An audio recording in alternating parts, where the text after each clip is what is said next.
were heard over Qatar and in the capital Doha, and according to Axios, they're saying that they're citing Israeli officials that Iran launched 6 missiles towards US bases in Qatar, and then according to Reuters, witnessed further explosions heard over Doha. I'm also being told that sirens are going off in Bahrain. This entire region has been on edge and on high alert, and concerns are growing that this could spread and escalate across the region.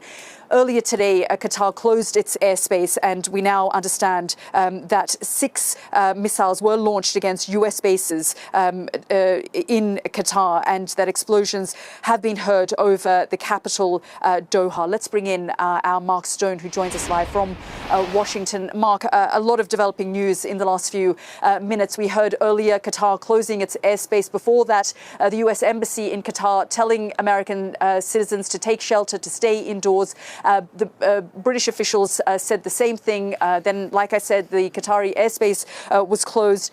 I heard from some Israeli officials here that there was some kind of understanding between the Iranians and US officials to draw a line in the sand and to launch these attacks on these bases in Qatar. I just put that to the former commander of CENTCOM, who denied that kind of back-channel conversation would be had. But in this environment, it feels like anything is currently possible. Yeah, but it's worth pointing out that the Americans are still claiming that Steve Witkoff, Donald Trump's Middle East envoy, is indirectly still talking to the Iranians. So there is a channel of communication there that is still open. It's also important to note that in 20 minutes' time or 15 minutes' time, Donald Trump was due to be back in the Situation Room for an update. That will now clearly include the developments over the last 10 minutes, which suggests certainly that Iran has launched some sort of missile strike against Qatar, against American assets in Qatar, and also reports of similar strikes, perhaps against American bases in Iraq as well. We will get confirmation of that, I'm sure. But Qatar is the focus at the moment, and is very, very close to Iran. You just look at a map, it's just across the water.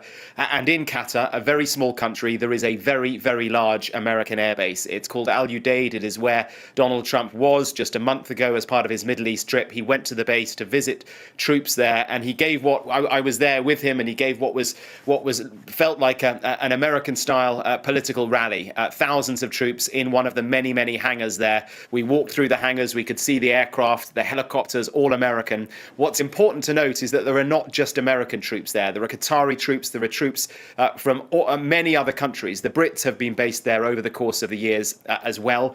So you can see how this could become very dangerous indeed and draw other countries in. We'll await to see what details emerge about these strikes. It's also important to note that the Americans would have put in place as many precautions as they can. They would have known that the Iranians would try and strike back. And so there will be anti-missile technology similar to the stuff you've been seeing in Israel. The same is in place in Qatar to try and shoot these incoming missiles out of the sky. But tense times indeed. I think the question unanswered, Yalda, at the moment is whether or not, I think it is totally expected that Iran would have to respond to what happened on Saturday night in some way.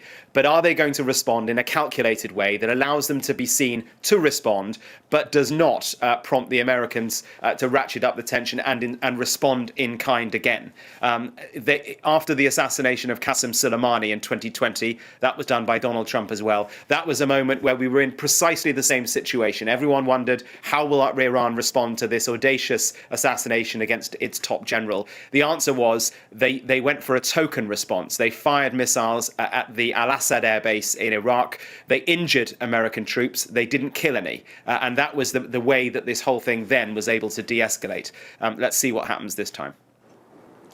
Yeah, I've just got a few more lines because our sources at Sky are telling us, with knowledge of the situation, they're confirming that Iranian missiles have targeted Al Udeid airbase in Qatar. And I'm getting more confirmation from the Qataris on that at the moment. But what we also understand from Reuters is that maximum alert status was declared. Orders were issued to take shelter in bunkers at Ain al Asad airbase in Iraq as well. So as we've been reporting the Qatari, the airbase, Al Udeid airbase in Qatar has been targeted, but also maximum alert status declared and orders issued to take shelter in bunkers at the airbase in Iraq as well. Mark, I'm just going to bring you back in because this does seem to be the coordinated response from the Iranians. The question is how well prepared and alert were the Americans to this and their air defences swinging into action. I just spoke to the former head of CENTCOM who said that they would, the scenario he posed to me was that they would be on high alert and the interceptors would be doing their work. But as from what we understand, 6 missiles were launched at Al Udeid. We'll have to wait and see what the impact of that has been or whether the interceptors did the work that they needed to do. And as you say, the one thing that Donald Trump doesn't want to see is body bags returning, and perhaps this might draw a line in the sand, but we'll have to wait and see how this evolves.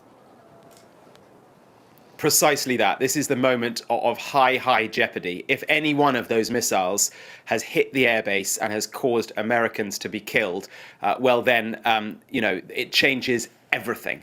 Donald Trump would be forced to respond, would want to respond to that, and that would be how this escalates. If, on the other hand, either the interceptors have been successful and the rockets, missiles have not landed, have not caused damage, or if the Iranians have fired them in such a way that they look like they're responding, but actually it does not involve any casualties, then that's how perhaps all of this de-escalates.